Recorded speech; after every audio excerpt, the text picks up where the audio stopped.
존 언어 메이커의 주일 성수에 대한 영상을 보셨습니다만, 여러분들 중에도 주일을 지키려고 하는데 친척 결혼식 때문에 누가 돌아가셔서 놀자고 사업하는 사람에게는 파트너의 제안으로 주일을 지키지 못해야 될 때가 간혹 있었을 것입니다. 우리 성도 중에 한 분은 주일날 놀러 가자는 제안을 뿌리치고 주일을 지켰더니 놀러 가자고 한 사람이 아파서 병원에 입원했대요.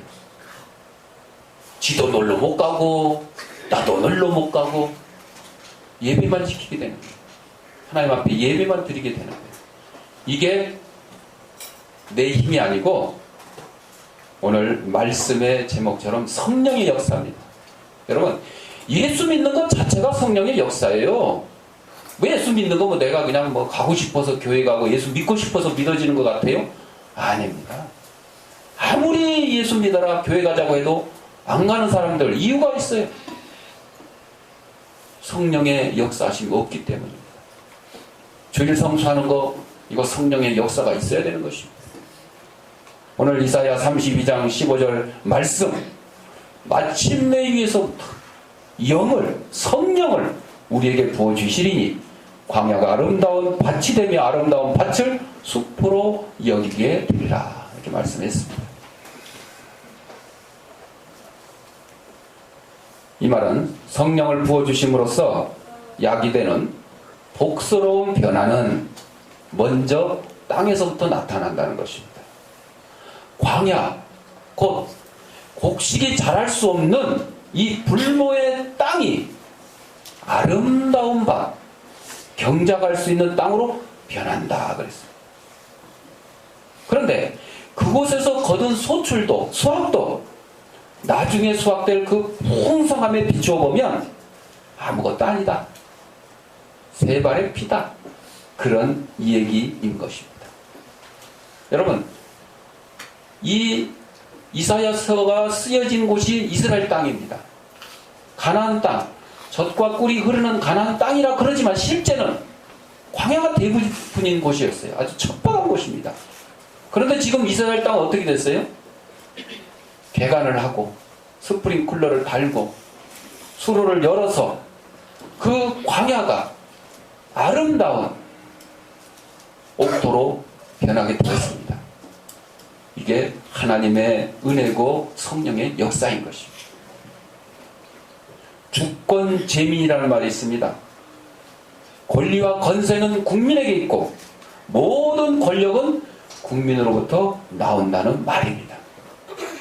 우리 민주주의의 근본이죠. 현대 민주국가의 권력은 행정부, 사법부, 입법부, 이렇게 우리 대한민국 같은 경우에 삼권 분립이다 이렇게 해가지고 나눠서 이렇게 권력을 가지고 있지만 그 마지막은 언제나 국민입니다. 국민입니다. 이와 마찬가지로 우리 교회 안에 다양한 은사가 있습니다. 그 은사가 각각 다양한 형태로 교회 활동과 성장에 이바지하지만 그 은사가 나오는 출처는 언제나 하나님이십니다. 성령의 역사입니다. 그래서 교회 안에 가르치는 은사가 있고 찬양하는 은사가 있고 봉사하는 은사가 있고 구제하는 은사가 있습니다. 그러나 이것들 모두 다 누구를 통해서 하나님으로부터 나온다는 것입니다. 그래서 오늘은 성령의 은사가 어디로부터 오는지 함께 살펴보고 그 성령의 역사를, 성령의 은사를 잘 사용하여 하나님 앞에 복받는 저와 여러분들이 되시기를 바랍니다. 존 하이드라는 인도 선교사가 있었어요. 배를 타고 인도로 선교사로 이제 떠납니다. 젊어서부터 나는 위대한 선교사가 되겠다, 이런 꿈을 가지고 있었지만은 그것은 자신의 야망에 불과했습니다.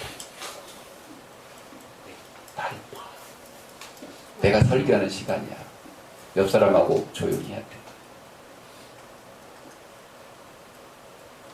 겉으로는 신앙이 잘 포장되었어요. 남들이 보면 야, 진정한 크리스찬이다. 정말 예수쟁이구나. 이렇게 포장이 되었지만은 그 심중에는 자아만족, 명예욕이 토사리고 있어요. 그러니까 결국은 신앙생활도 자아만족과 명예 때문에 하게 되었던 것입니다.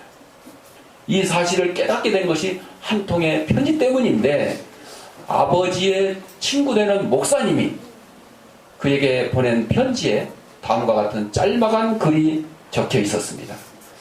사랑하는 존, 네가 성령으로 충만해질 때까지 너를 위해 기도를 멈추지 않을 것이다. 그 편지를 보고 저는 화가 나서 편지를 구겨서 바닥에 던져버렸습니다. 성령으로 충만해질 때까지, 이 말은 뭐예요? 지금은 성령 충만하지 않다는 얘기잖아요. 자기를 무시하는 거예요. 무시한다는 거예요. 자기를 무시한다는 거죠. 최고의 선교사가 되기에 인도에 가고 있는 나는 당연히 성령 충만한데, 자기 채점 기준입니다. 자기 판단입니다. 자기는 지금 성령 충만해서 인도에 선교사로 가고 있다고 생각하고 있었던 거예요.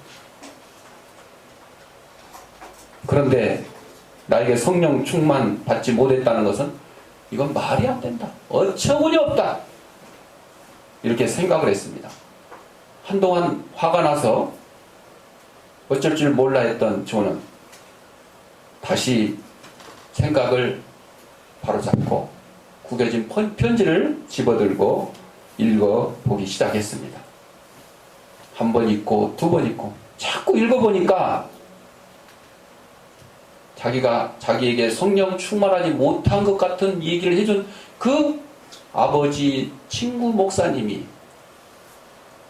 원망스러웠지만, 그런데 자신이 잘못되었다는 사실을 서서히 깨닫기 시작한 거예요. 아, 내가 성령 충만해서 인도에 선교사로 가는 것이 아니라 내 욕심 때문에, 내 야망 때문에 지금 가고 있다 하는 사실을 깨닫게 되었어요. 그래서 비로소 그 자리에서 성령 충만을 구하기 시작했습니다. 배가 항구에 도착하기 전까지 성령 충만하게 해 주옵소서 목표를 세우고 간절히 기도를 했습니다. 내가 아무도 알아주지 않는 그런 곳에 가서 아무도 알아주지 않는 무명의 선교사가 될지라도 좋으니까 다만 성령 충만케 하옵소서. 그리고 간절히 기도했습니다. 그의 영적 몸부림 기도는 항해가 끝날 때까지 계속되었으며, 이 일을 통해서 존 하이디는 진정으로 성령 충만한 선교사로 거듭날 수 있었습니다. 무슨 얘기입니까? 우리는 여러 가지 계획을 세우고 일을 합니다. 그런데 대부분 내 생각과 내 계획과 내 마음대로 하는 경우가 많습니다. 그때 필요한 것이 뭡니까? 성령의 도우심을 구하는 기도인 것입니다. 기도인 것입니다. 누구를 전도해도 기도를 하고 실행을 해야 됩니다. 구제를 해도 기도를 하고 실행을 하십시오. 기도가 성령 충만함을 여러분에게 채워주실 것입니다. 먼저 보혜사 성령이 계십니다. 예수님께서는 제자들에게 그들의 사역을 감당하기 위해 그들을 떠나야 한다는 사실을 말씀해 주셨어요. 그러니까 예수님이 떠나야 예수님이 제자들이 제대로 사명을 감당할 수 있다, 이런 얘기예요. 제자들로서는 아니 예수님이 그냥 평생 자기들 뒷바라지 해주면서 오병이제 이어의 기적을 행해주면서 병든 자를 고쳐주면서 바다 위를 걸어주면서 죽은 자를 살려주면서 막 이렇게 하고 힘이 되어줬으면 좋겠는데, 예수님께서는 아니다. 너희들 할 일, 너희들이 제대로 사역하기 위해서는 내가 떠나야 된다. 그리고 예수님이 떠나면서 그때 약속하는 것이 뭐예요? 성령의 강림을 약속해 주셨어요. 성령을 다른 보혜사 이렇게 말을 하는데, 헬라어로 위로자, 권위자, 변호인 이런 뜻을 가지고 있어요. 말 그대로입니다. 성령은 슬픔에 당한 고난을 당한 우리에게 위로를 해주시는 분입니다. 또한 영적인 권위를 가지고 하나님의 권위를 가지고 교회를 바로 세우고 성도들을 바로 세워주시는 것입니다. 변호인, 요즘 변호인 영화가 엄청나게 인기가 있습니다. 그거는 고 노무현 전 대통령이 인권 변호사라서 활약할 때까지 내용을 담은 거였는데, 이거는 뭐 그분을 지지했든 안 했든 관계없이 정말 억울함을 당하는, 법적으로 억울함을 당하는 사람을 법의 보호를 받도록 하는 일을 하는 게 변호사고 변호인이잖아요.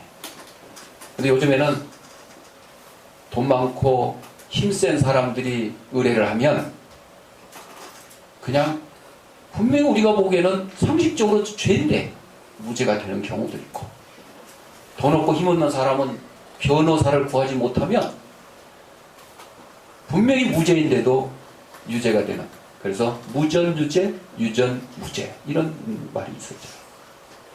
성령께서 우리의 변호인이 되어주세요. 변호사가 되어주세요.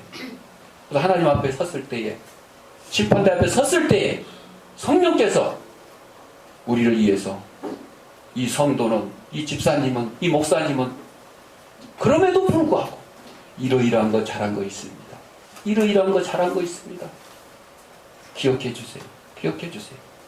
하나님 품에 안기도록 변호를 해 주신다는 것입니다.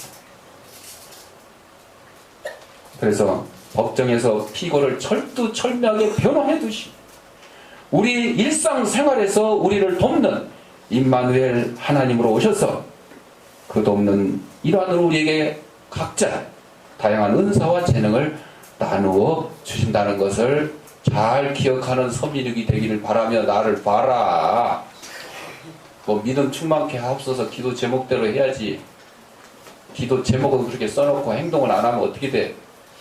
현사가 그렇지? 멍 때리지 말고 날 봐, 이러고 있지 말고. 성령 강림을 통한 은사는 교회의 탄생과 함께 시작되었고, 예수님이 떠나시면서 보혜사 성령을 보내주면서 초대교회가 시작된 거예요. 그때부터 사도들이 나가서 막 복음을 전하기 시작했어요. 복음을 전하기 전에 다락방에서 막 기도했죠. 120문도가 기도했더니 불의 혀같이 성령이 역사가 임하기 시작했습니다. 교회는 성령 강림으로 설립되었다는 점에서 우리는 은사와 성령의 밀접한 관계를 알 수가 있습니다. 그러니까 은사라는 것은 성령 충만함으로, 성령 강림으로 나타나는 것이에요. 기도도 하지 않고 그냥 막 바삐 뛰어다니기만 한다고 해서 성령의 역사가 일어나는 거 아닙니다. 성령의 은사가 일어나는 거 아닙니다. 모든 은사는 성령님의 역사요, 성령님이 역사하실 때 우리의 은사는 온전케 된다 그랬습니다. 옛날 교회당 가보면 마룻바닥에 맨발로 들어가서 방석 있으면 방석 깔고, 없으면 그냥 맨바닥에 무릎 꿇고 앉아서 예배 드리던 그런 시절이 있었습니다. 저도 오랫동안 아버지 목회하시는 거 따라서 전라도 그냥 아주 그냥 심심산골, 지리산 골짜기에서부터 시작해서 벌교 앞바다, 여천 앞바다 막 해가지고 전기도 안 들어오는 그런 곳에서 예배를 드렸던 적이 있는데, 옛날에 이런 그 목조 예배당, 그리고 난방도 톱밥난로, 주영아 날 봐, 재영이 괴롭히지 말고, 다 들려, 내 소리보다 더 커, 사람들이 너만 쳐다봐. 그래서 그 톱밥난로, 그 다음에 이제 구공탄, 조개탄 이렇게 가지고 하던 때가 있었죠. 그래서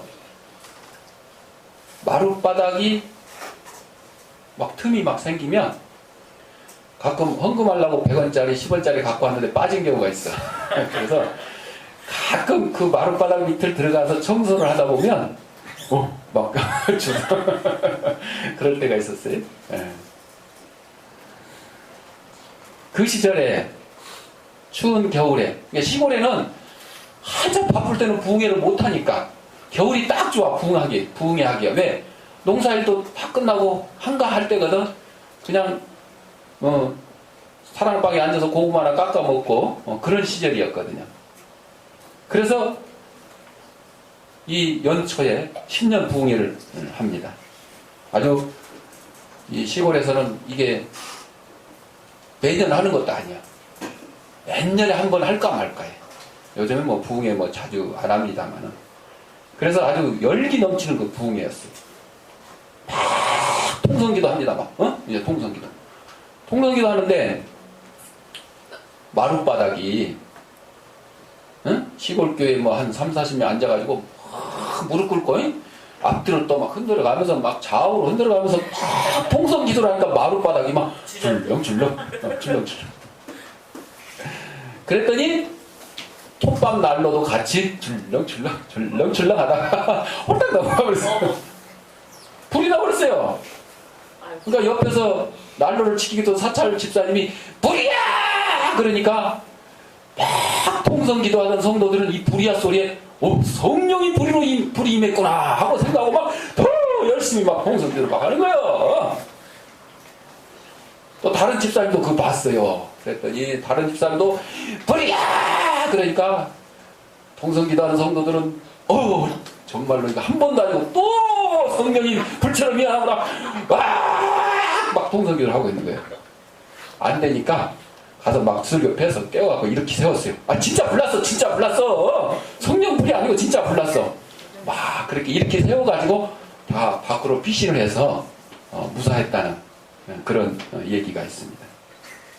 그래가지고 목적 예배당은 홀랑 불에 타서 없어졌는데, 근데 진짜로 성령의 역사로 뭐 예배당 새로 지어야 되잖아. 이제 나무로 짓겠어? 돌로 지어야지. 돌로 다 아름답게 예배당이 건축되었다 그럽니다. 자, 불 하면 그냥 성령불이야 이렇게 찬양했던 것처럼 성령의 역사로만 알았던 그 시절의 우스갯 얘기도 같습니다만, 그러나 전화위복이 됐죠. 그 낡은 목조 건물이 그냥 불에 안 탔으면 그냥 그대로 쭉 갔을 거야. 여러분들 무슨 고난과 무슨 어려움이 닥치면 그것을 끝이 아니에요. 그것을 통해서 새로운 것이 생기는 거예요. 상처가 안 오면 새살이 돋아나는 거잖아요. 그런 것처럼 우리 성령의 역사가 이렇게 일어나는 것이에요. 자, 그 다음에 은사의 성령, 보혜사 성령, 은사의 성령. 초대교회 성도들에게 은사가 나타난 것은 성령의 관건적인 역사로 인한 것이었습니다. 처음 사도들이, 초대교회 성도들이 성령 충만을 받아 막 방언을 했을 때, 이때도 자기 뜻이 아니었어요. 근데 요즘에는 막 방언도 말이요, 막 연습을 시켜. 어떤 목사님들은 연습을 시켜. 나도 집사 때 부흥하는데 방언 받으라고 그러면서, 아니 성령이 주셔야지 방언이지 목사가 주나? 그래도 막 시켜. 할렐루야 할렐루야 울랄랄랄랄랄랄라 막 이렇게 하래. 그러면 이제 혀가 꼬여서 뭐 방언이나. 여러분, 그건 성령의 역사가 아니에요. 그게 은사예요. 아니야. 그런데도 요즘에 우리 교단 내에서도 목사님들 설교하고 기도인도 이렇게 시킬 때 보면 막 참 기가 찰 때가 있어. 막 해가면서 막 무슨 막 바람 소리 막 새소리 막 불어가면서, 그럼 듣는 사람들은 아마 그것이 무슨 성령의 역사인 것처럼 이렇게 들릴지는 모르겠지만, 제가 온전한 정신으로 보니까 다 쇼더라고. 그거 아니에요. 자, 초대교회 성도들이 대신문도가 마가의 다락방에서 모여서 기도할 때에 불의 혀같이 갈라지면서 성령이 임했던 거예요. 이게 성령의 은사죠. 그러면서 막 방언이 쏟아지고, 베드로가 설교했을 때 3,000명이 회개하는데 3,000명이 뭐 다 한 나라 사람이에요? 아니요. 세계 각지에서 몰려온 막 각각 사람들이요. 그런데 막 베드로는 그냥 막 이렇게 그냥 한 가지로 그냥 설교를 하는데 듣는 사람들은요 다 자기 나라 말로 들려. 요새 말하면 다중 번역기가 된 거예요. 요즘 뭐 유엔에서 막 연설할 때 우리나라 사람이 우리나라 말로 연설하면 미국 사람은 영어로 듣고 일본 사람은 일본 말로 들리고 그 통역기가 있어요. 요즘 뭐 스마트폰에도 그냥 통역기 있어가지고 한국말로 말하면 다 그 나오잖아요. 이거 얼마입니까? 하면 다 나오고 다 나오죠. 그런 것처럼 성령의 역사가 이렇게 일어난 거예요. 성령의 역사로 성령의 은사가 일어나가지고 방언이 막 터져가지고 세계 각처에 있는 사람들에게 복음이 전하게 된 거예요. 성령의 말하게 하심을 따라 행해진 방언이었어요. 이건 인위적인 것이 아니에요. 꾸민 것도 아니에요. 이것은 그들이 모든 은사를 철저히 성경에 의존했고 또 성령의 뜻에 복종했음을 의미합니다. 하나님 말씀을 중심으로 해서 성령의 인도하심에 따라 그들은 하나님의 사역에 동참했던 것입니다. 오늘 우리 역시 초대교회 성도들이 지녔던 기존 신앙의 틀에서 벗어나면 안 됩니다. 이걸 지켜야 돼요. 하나님 말씀은 내가 순종하고 그대로 지키겠다 하면서 실제 생활은 영 다르게 행동하는 때가 많습니다. 목사님들도 막 그럴 경우가 참 많아요. 특히요, 여러분들 예배 시간에 핸드폰 울리면 안 되죠? 안 되죠. 그런데 목사님들끼리 모임 행사에 가보면 핸드폰 우는 건 둘째치고 오면 의자 밑에 대놓고 나 지금 예배 중이니까 이따 또 전화할게. 아 참 이게 되겠습니까 이게. 아니 그러고 자기는 교회 가서 성도들한테 핸드폰 오면 파도 빨리 교회 오라 그래 뭐 이렇게 시키겠어요? 아니잖아요. 어떤 목사님도 그랬다 그러죠. 어떤 집사님 전화 오니까 예배 시간에 핸드폰 꺼놔야지 어디서. 그러고 목사님 딱 핸드폰 오니까 여보세요? 하나님 말씀하시죠. 그랬다는 우스갯소리 듣는데 다 자기 편리한 대로 자기 입맛에 맞게 이렇게 하면 안 돼요. 이렇게 하면 안 돼요. 시간도 성도들한테는 11시 예배면 뭐 15분 전에 와서 준비를 하고 기도를 하고 뭐 어쩌고저쩌고 해놓고 자기들은요 11시에 뭐 모임하고 회의한다 그러면 11시 5분 10분 심지어는 사회자가 늦게 가고 30분 기다린 적도 있어요. 어마어마한 큰 행사에 부활절 연합예배에 이게 말이 됩니까? 지방에서 비행기 타고 오는데 뭐 어쩌고저쩌고. 아니 그런 게 뭔 소용이 있어요. 시간을 지키든지 시간을 못 지키면 사회자를 바꿔서라도 다른 사람 인도하면 되잖아요. 아니 목사들이 한두 명이야? 수백 명의 목사들이 모여있는 그 자리를. 이거는요 성령의 역사하고 아무 관계가 없어요. 그러니까 하나님 기뻐하시는 예배가 아니에요. 예배가 아니에요. 우리가 사모하는 성령은 우리에게 은사와 재능을 나눠주시기를 원하고 그러한 재능과 은사로 교회 성장과 선교에 기여하기를 원하십니다.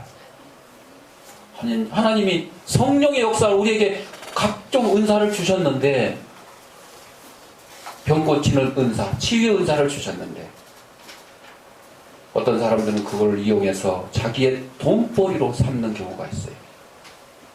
하나님이 주신 은사를 자기가 뭐 잘나서 자기가 무슨 능력이 있어서 막 병 고치는 능력이 나타난 걸로 착각하는 경우가 있어요.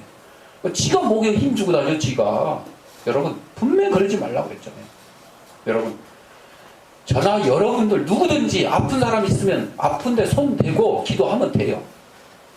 성령의 간구하심으로 하나님이 치료해 주실 줄 믿습니다고 기도하면 돼요. 그래서 나을 수도 있고 안 나을 수도 있어요. 나아도 하나님의 뜻이고 안 나아도 하나님의 뜻이에요.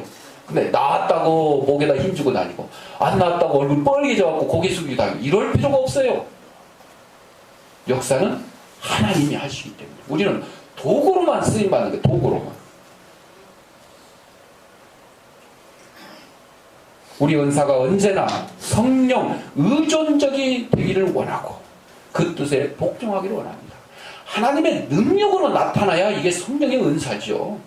여러분, 뭐 사탄 마귀의 역사는 뭐 병 고치는 역사 안 나타납니까? 나타납니다. 그걸 우리가 분별을 잘 해야 됩니다. 그 분별을 잘못하면 사탄의 역사에 미혹됩니다. 사이비 이단들이 뭐 병 고치는 능력이 나타났다고 해서 그게 다 하나님의 능력으로 오산하면 넘어갑니다. 그들의 목적은 뭡니까? 우리를 지옥으로 빠뜨리게 하는 것입니다. 하나님의 목적은 뭡니까? 우리를 택하신 백성들을 천국으로 인도하는 것입니다.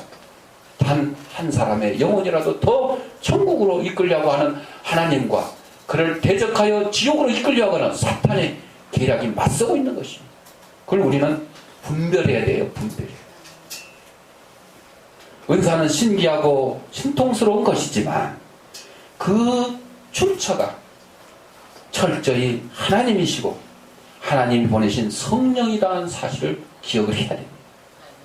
그러므로 은사를 받은 자나 그 은사를 바라보는 자는 모두 사람을 주목해서는 안 돼요. 그래서 뭐 어떤 목사님이 막 손만 얹으면 막 병자가 낫고 뭐 문제가 해결되고 막 그렇다고 해서 보따리싸고 그것만 쫓아다니는 사람도 있는데 그거는 안 됩니다. 여러분, 하나님의 역사가, 성령의 역사가 어찌 그 목사님에게만, 어찌 그 교회에서만, 어찌 그 성도에게만 나타난 겁니까? 아닙니다. 원하시면 이 자리에서도 어디서든지 나타날 수 있는 것입니다. 그래서 사람을 보고 쫓아다니서는 안 돼요. 하나님 보고 쫓아다녀야죠. 그러다 보니까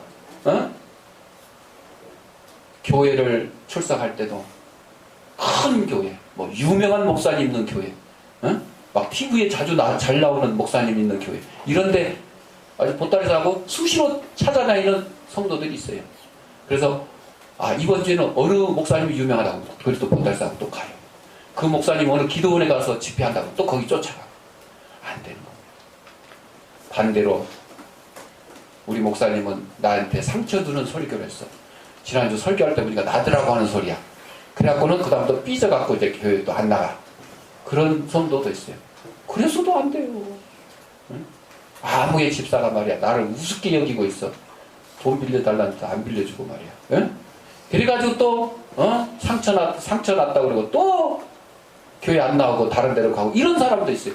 이거는 누구를 보고 다니는 거야? 누구를 보고? 사람을 보고 다니니까요. 사람을 보고. 여러분, 하나님만 보고 신앙생활 하셔요. 하나님만 보고. 네? 여기 서 있는 저도 잘할 때도 있지만 잘못할 때도 있어요. 그거를 제 뒤에 계시는 하나님을 보고 우리 목사님이 뭐 실수했으면 하나님 우리 목사님 붙들어 주셔서 실족하지 않게 해달라고 기도를 해야지. 예? 아이고 꼴도 배기 싫은데 내가 보따리 사고 가지. 이러면 안 된다는 거죠. 이러면 안 된다. 영광의 몫은 전적으로 하나님의 몫입니다. 여러분, 뭐 잘 되면 내 탓, 안 되면 조상 탓이라는 옛말이 있는데 그래서 우리나라 것들이 틀린 게 너무 많은 거예요. 잘 되면 하나님 탓, 안 되면 내 탓. 이래야 돼요. 우리 성도들의 심령. 그렇잖아요. 내가 건강한 거 하나님의 뜻입니다. 내가 아픈 거 아이고 내가 관리를 잘못해서 하나님 죄송합니다. 하나님이 나한테 관리자로 맡겨주셨는데 내가 관리를 잘못해서 이게 아팠네요. 이렇게 나가야지. 뭐 암병에 걸리면 하나님 이럴 수가 있어요. 저럴 수가 있어요. 막 하늘을 향해서 막 찔러대고 이래서는 안 되는 거예요. 그래서 좋은 거, 영광스러운 거, 기쁨 이런 건 하나님 앞에 돌려드리는 거예요. 잘못되고 나쁜 거는 다 내 탓으로 여기고 다시 한번 반성을 해야 돼요. 다시 한번 하나님 말씀에 또 기도하면서 잘못된 그 이유를 찾아야 돼요.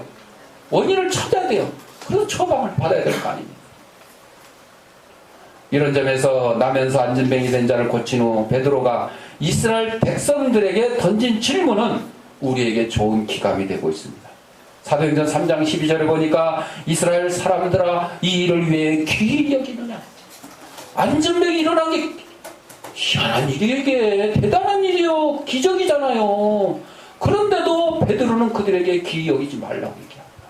뭐라고 그랬습니까? 우리가 개인의 권능과 경건으로 이 사람을 걷게 한 것처럼 왜 우리를 주목하느냐. 우리가 한 게 아니다 이거예요. 우리가 내 힘으로 한 게 아니요. 누구의 힘으로? 하나님의 능력, 성령의 역사.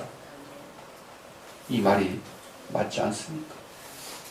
그런데도 오늘날 이거를 잘못 알고 어떤 유명한 목사님이 능력이 있어서 잘났어. 아닙니다. 하나님께서는 돌들로도 들어 쓰시고 막대기도 들어 쓰신다고 말씀하셨어요.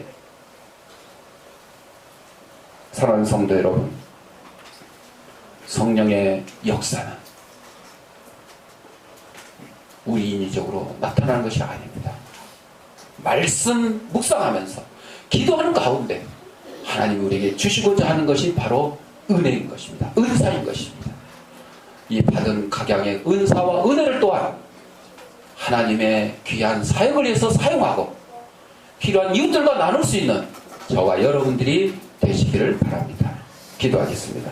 사랑하는 풍성하신 아버지 하나님, 우리를 이 땅에 보내주시고 하나님의 귀한 백성으로 삼아주신 것도 감사한데 저에게 각양 은사를 주셨으니 그 받은 은사대로 하나님의 귀한 사역에 동참해서 죽도록 충성하는 저희 모든 성도들의 삶이 될 수 있도록 인도하여 주옵소서.